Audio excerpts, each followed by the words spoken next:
दासांग वाणी माता की जय। सरस्वती सभा मध्ये सुलक्ष्मी ज्ञान रूपिणी कल्याणी सर्वलोकस्य माता ज्ञानमती मता।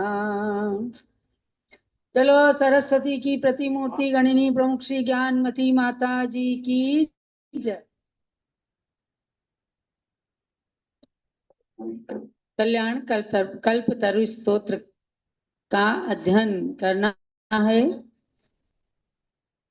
इस स्तोत्र के अंदर एकाक्षरी छंद से लेकर 30 अक्षरी छंद तक ज्ञान कराया गया है। छंदों का व्याकरण, अलंकार और कोश के साथ इन छंदों में पूज्य गण्य ज्ञानमती माता जी ने 24 तीर्थंकर भगवान की स्तुतियां सम्मिलित की हैं और उनमें हरेनाथ भगवान की स्तुति चल रही है। भगवान हरेनाथ जैन शासन के वर्तमान कालीन 24 तीर्थंकर में से 18 नंबर के तीर्थंकर हैं और हस्तिनापुर में इनका जन्म हुआ। महाराजा सुदर्शन और महारानी मित्रसेना के गर्भ से इनका जन्म हुआ। आपने जाना 4 श्लोकों के माध्यम से कि भगवान फाल्गुन कृष्णा तृतीया को मित्रसेना मां के गर्भ में आए। मगशिर शुक्ला चतुर्दशी को उनका जन्म हुआ और मगशिर शुक्ला दशमी के दिन उन्होंने दीक्षा धारण की। हस्तिनापुर के ही सहेतु वन में आम्र वृक्ष के नीचे उन्होंने दीक्षा धारण की थी। अब हम 7 छंदों में 7 श्लोकों के माध्यम से इस स्तुति के अंदर 5 नंबर के श्लोक के द्वारा आगे चलते हैं भगवान हरेनाथ के परिचय की ओर। काम क्रीड़ा छंद है, 15 अक्षरी छंद है। इसका नाम है काम क्रीड़ा छंद। ऊर्जे शुक्ले द्वादश्यां यो स्वातंत्रं ज्ञानं लेभे चैत्रे कृष्णे मावस्यायां सिद्धे साम्राज्यं प्राप्नोत्। मीनं चिह्नं स्वर्णाभं च प्रद्युम्न श्रीरूपं ते चक्रीतीर्थस्य त्वं कर्ता पायामां दुःखान्नित्यम्। या ऊर्जी शुक्ली द्वादश्याम, यानी जिन हरेनाथ भगवान ने ऊर्ज माने कार्तिक शुक्ला द्वादशी के दिन स्वातंत्रम ज्ञानम लेभे, अर्थात स्वतंत्र ज्ञान। स्वतंत्र ज्ञान कौन सा है? केवल ज्ञान। बाकी सब परतंत्र ज्ञान है और बाकी परतंत्र ज्ञान इसलिए है कि वो इंद्रिय और मन की सहायता से होते हैं।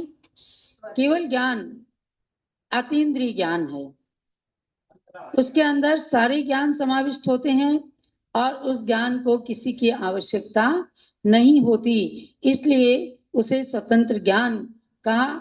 ऐसे उस स्वतंत्र केवल ज्ञान को कार्तिक शुक्ला द्वादशी के दिन हरेनाथ भगवान ने प्राप्त किया। चैत्रे कृष्णे अमावस्यायां सिद्धे साम्राज्यम प्राप्नोत्।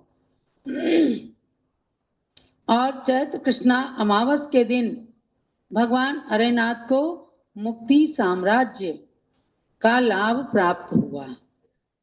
मोक्ष का साम्राज्य जिसकी कोई तुलना नहीं, जिसकी कोई उपमा नहीं और जिस साम्राज्य के आगे सारा साम्राज्य बेकार है।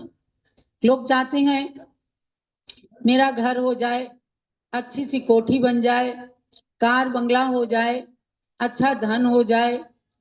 ये सारा सांसारिक साम्राज्य संसारी प्राणी चाहता है, लेकिन इन तीर्थंकर भगवंतों ने सारे साम्राज्य को पा करके भी उसको जब छोड़ा तो कहा गया कि उन्होंने पूर्ण साम्राज्य को, मुक्ति के साम्राज्य को प्राप्त कर लिया, इसलिए अब उन्हें किसी भी साम्राज्य की या किसी भी धन की, किसी संपत्ति की, किसी मकान की, कोई धन की किसी प्रकार की आवश्यकता नहीं रह गई। उन्होंने तो अनंत सुख प्राप्त कर लिया। अब उसके आगे तो सारी लक्ष्मी, सारे घर बार सब कुछ बेकार है। ऐसे भगवान के हम सब भक्त हैं। आपके लिए भी समझना है कि भगवान के पास जाकर के गाड़ी बंगला और मकान मत मांगना, धन मत मांगना, संपत्ति मत मांगना। मांगना तो ऐसे ही लक्ष्मी मांगना कि जिसके बाद फिर ऐसे अमीर हो जाएं हम कि जिसके बाद कभी गरीबी ना आए। तो भगवान से मोक्ष का साम्राज्य जब मांगा जाएगा तो संसार के बीच के सुख तो अपने आप मिल जाएंगे। जैसे किसान बीज बोता है, वो ये नहीं कहता कि मुझे ठूंठ मिल जाए, मुझे भूसा मिल जाए, मुझे धान का छिलका मिल जाए। ये कोई कहता है क्या? धान के लिए, गेहूं के लिए, फल के लिए खेती करते हैं, लेकिन उसके बीच में ये सब चीजें तो मुफ्त में मिल जाती हैं, फ्री में मिल जाती हैं, लेकिन फल अच्छा मिलता है। तो ऐसे ही मोक्ष के साम्राज्य का फल भगवान ने प्राप्त किया चैत्रवदी अमावस्या को। ते मीनम चिन्हम, और भगवान अरेनाथ का चिन्ह क्या है? मछली। मछली का चिन्ह, क्योंकि इन भगवंतों के सबके अलग अलग चिन्ह हैं और उन चिन्हों से ही पहचानते हैं। कहा जाता है कि जब सुमेरु पर्वत पर इंद्र भगवान का जन्माभिषेक करता है, उसी समय उनके दाहिने पैर के अंगूठे के पिछले भाग में चिन्ह देख करके वो निश्चित कर देता है कि भगवान का ये चिन्ह है, इस चिन्ह के द्वारा ये पहचाने जाएंगे। तो अरेनाथ भगवान का मछली का चिन्ह, स्वर्णाभम प्रद्युम्न स्त्री रूपम, और स्वर्ण के समान शरीर की कांति छवि थी और कामदेव का उत्तम रूप था। माने भगवान अरेनाथ में भी तीर्थंकर के साथ साथ कामदेव भी थे और चक्रवर्ती भी थे। तम तीर्थस्य करता करता चक्री नित्यम माम दुखात पाया। हे भगवान, आप तीर्थ के कर्ता और चक्रवर्ती हुए। अब आपके पास तो सारा साम्राज्य है, मोक्ष का भी साम्राज्य ले लिया, संसार का भी सारा साम्राज्य ले लिया, इसलिए माम दुखात पाया। अब दुखों से मेरी रक्षा कर दीजिए। जब तक संसार में हूं तब तक भी सुखी रहूं। कैसे? आपकी भक्ति करता रहूं, और जब संसार से जाऊं तो आपके समान मोक्ष का साम्राज्य मुझे मिल जाए। तो सब कुछ इसके अंदर आ गया। देखो, 15 अक्षर के इस काम क्रीड़ा छंद के अंदर ज्ञानमती माता जी ने केवल ज्ञान तिथि और मोक्ष की तिथि भी बता दी, भगवान का चिन्ह बता दिया, भगवान ने मोक्ष साम्राज्य को प्राप्त किया, भगवान के शरीर का वर्ण स्वर्ण के समान था, भगवान चक्रवर्ती और कामदेव के पद से समन्वित थे। ऐसे भगवान मेरी रक्षा करें। आगे चलते हैं। सहस्रवत्सराण्यायु रशीतिम चतुरुत्तराम, त्रिंशच्चापतनुत्सेधा मित्रसेनात्मजोजिनः। अब यहाँ मित्रसेना माँ का भी नाम लिया कि भगवान जो चतुरुत्तराम अशीति सहस्र वत्सराणी आयु। हे अरेनाथ भगवान, आपकी आयु 84,000 वर्ष की थी। भगवान ऋषभदेव की कितनी थी? 84 लाख वर्ष पूर्व की। और भगवान अरेनाथ की घटते घटते आयु जो है 84,000 वर्ष की रह गई। 63 चाप तनु सीधा, 30 धनुष का शरीर मिला। और मित्र सेनात्मजा जिना, आप मित्र सेना माता के पुत्र हुए, उनकी गर्भ से आपने जन्म प्राप्त किया। तो इस श्लोक के माध्यम से भगवान की आयु, भगवान के शरीर की ऊंचाई और भगवान की माता का नाम बता दिया। अब आगे समापन करते हैं। अतिरेखा छंद, जिसे एला छंद भी कहते, एला माने होती इलायची, है छोटी सी, बड़ी स्वादिष्ट होती है। और तमाम रोगों का अंत कर देती है। ऐसे इस छंद के पढ़ने से और इस छंद में निबद्ध भगवान की स्तुति पढ़ने से जीवन सुगंधित हो जाता है और पवित्र हो जाता है, स्वस्थता प्राप्त होती है। यदि नाम कोपि चरण कमल युगम ते सुभजेत सदा प्रमुदित वदन मना वही नियतम शयेत सई निज सुखद निकेतम अरनाथ ते शिव निलय मम नमोस्तु।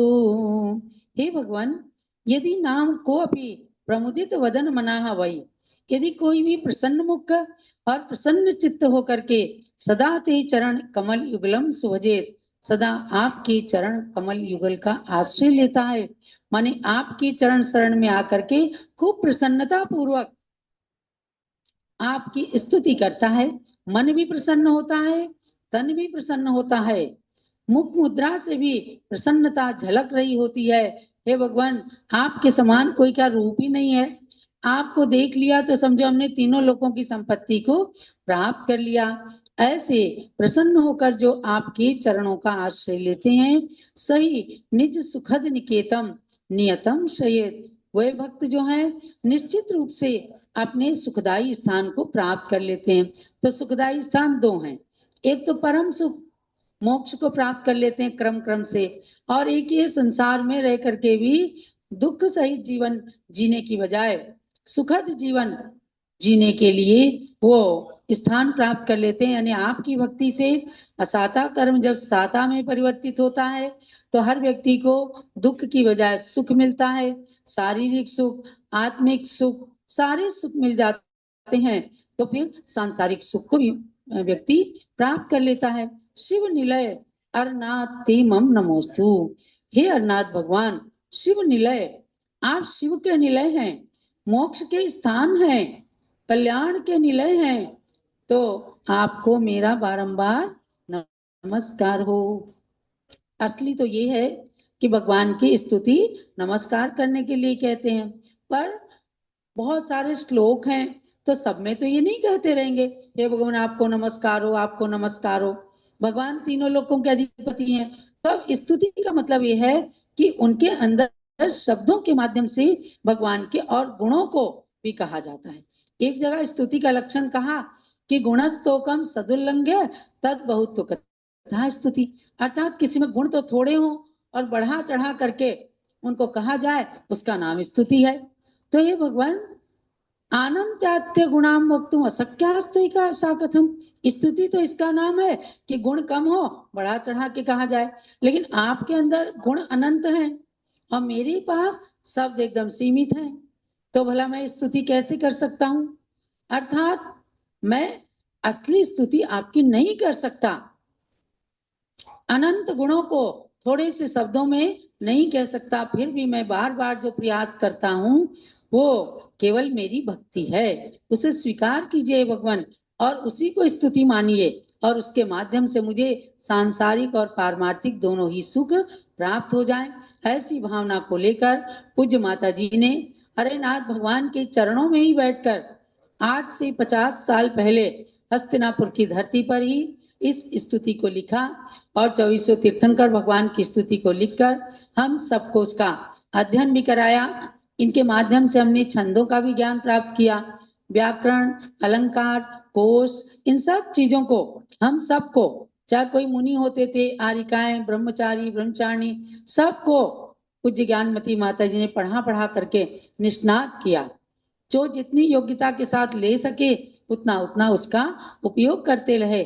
लेकिन 50 साल पुरानी इस कृति को लेकर आज बहुत अच्छा लगा और हमने सोचा कि आप सब लोगों को भी इसका अध्ययन कराया जाए और इस सरल और सरस स्तुति के माध्यम से आप भगवंतों के परिचय को भी जानेंगे और छंदों के लक्षण को भी सीखने का भी प्रयास करेंगे आप, तो जरूर जरूर सीख जाएंगे। तो कल्याण कल्पतरु स्तोत्र इस प्रकार से आज हमने हरेनाथ भगवान की स्तुति समाप्त की है और कल मल्लीनाथ भगवान की स्तुति को प्रारंभ करेंगे। जो लोग कल्याण कल्पतरु स्तोत्र की